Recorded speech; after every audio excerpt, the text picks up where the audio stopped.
I've been on YouTube for about a month now. I posted my first video on January 10th, 2023.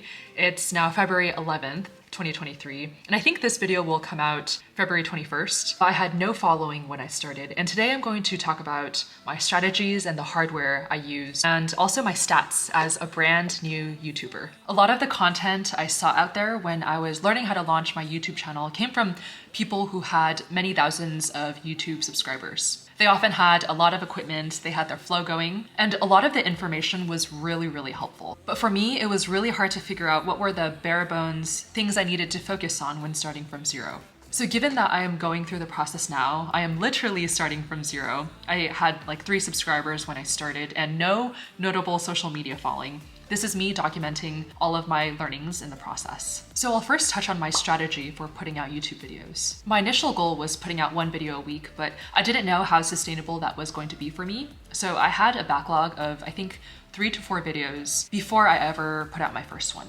I would suggest not having a backlog of probably more than 4 videos for 2 reasons. One, we get better at editing and filming over time, so it's nice to apply our new skills to our new videos. And 2, you can get feedback on your content from your audience and iterate from there. So you won't be in a position where you're not sure if you should release an older video because it might not be relevant anymore. I focused on releasing evergreen content for my first period of time on YouTube. I felt like for me, the videos I could make probably fell under 2 categories. One was more educational, what I learned type videos, and the other one was videos that revolved around me, so like vlogs or Q&A type of videos. And I focused on putting out evergreen content because these were videos that people could search up long after I'd posted them, so they could still be relevant in 6 months to a year to 2 years and so on. On the other hand, vlogs, for example, they usually have more of a time limit for how relevant they will be.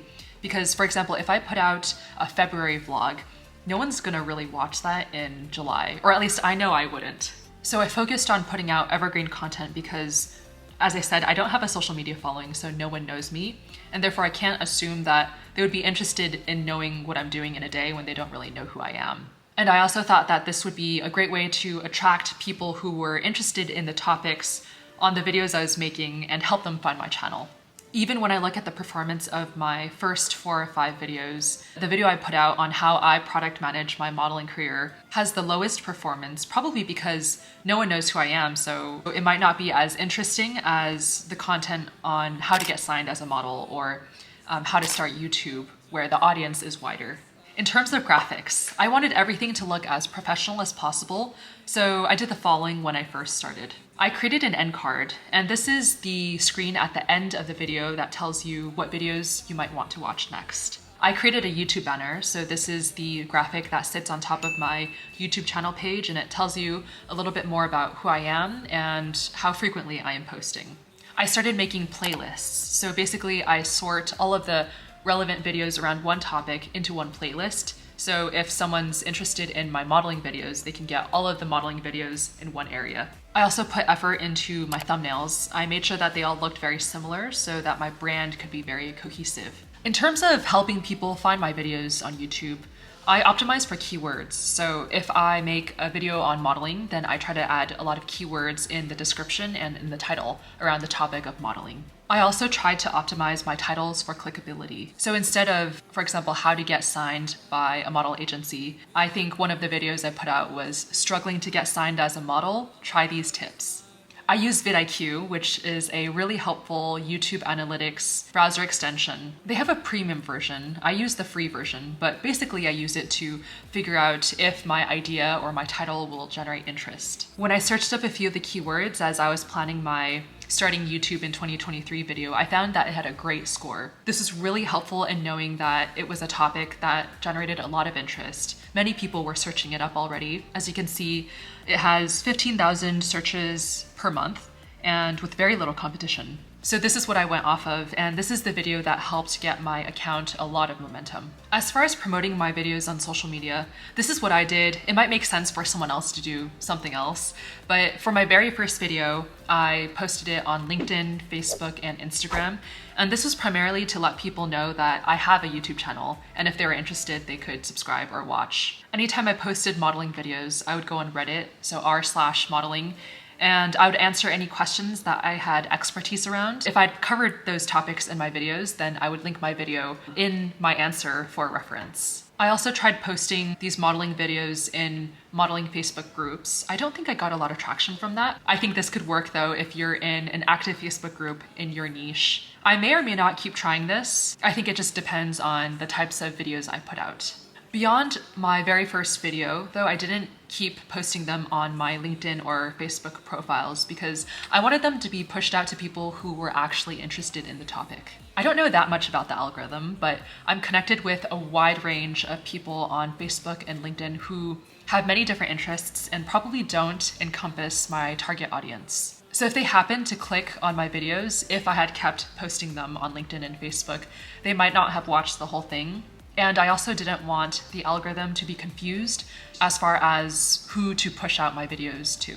Now, whenever I release a video, I just post to Instagram stories because I still want some traffic to my YouTube videos. But yes, for now, I'll primarily use Instagram as my main source of external traffic. I also started posting shorts because I was energized by the traction I was getting. This I don't really have a strategy for. I'm mostly putting out educational, maybe day in my life type of content, just whatever I can do.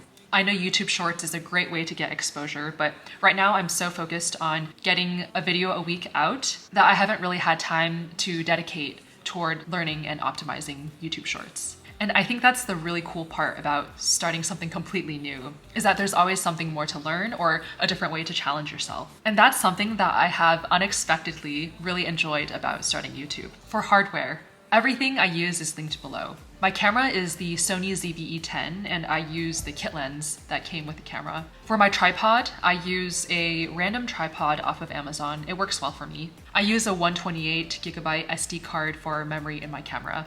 I have an external memory drive. I do my editing on an external drive. I use the Samsung portable SSD T7. I also have an SD card reader. This is so I can transfer the video files from my camera into either the SSD disk or my computer for editing. Because I film in 4K, 4K videos just take up so much memory for me to be able to keep them on my laptop. So I save my video clips and my final videos on the external drive. I'll link a tutorial on how to set up the environment in iMovie to be able to edit on the external drive instead of edit from my laptop. This was one thing that wasn't super straightforward for me in the beginning. So that is everything I use just starting out, and all of this equipment has helped me create the videos that you see on my channel today. If you're filming on your phone, you probably don't need the SD card or SD reader, but you'll still want to film in 4K or 1080 for the image quality. So you'll want to somehow make sure that your video clips or your final video won't take up too much space on your phone. The next things that I'm considering getting are a wireless Bluetooth shooting grip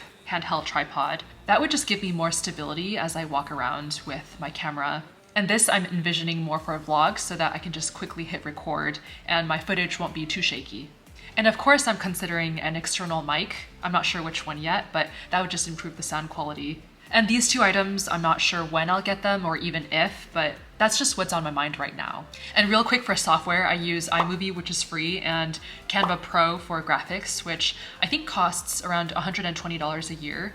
And I do all of my editing and my designs on my laptop. I'm sharing my stats because it can be helpful for someone new starting from zero to know if I use these strategies, I could be at this point in 1 month. There's a lot of nuances and different factors that go into YouTube growth. People could grow faster or slower, but I figured this can be one data point for people just starting out to use as they think about what their strategies might be. Here's a look at my analytics over the last month. The filter is set at 90 days, but you can see that Tuesday, January 10th is when I posted my first video. I had 3 subscribers at the time, and they were all probably people I knew. In the first 4 weeks, I gained about 100 subscribers, primarily because of my starting YouTube in 2023 video. So for 3 weeks, I was sitting at around 12 subscribers until I had released that starting YouTube video on January 31st. And that's been the main catalyst for my channel growth thus far. YouTube started pushing this video out as suggested on the YouTube homepage,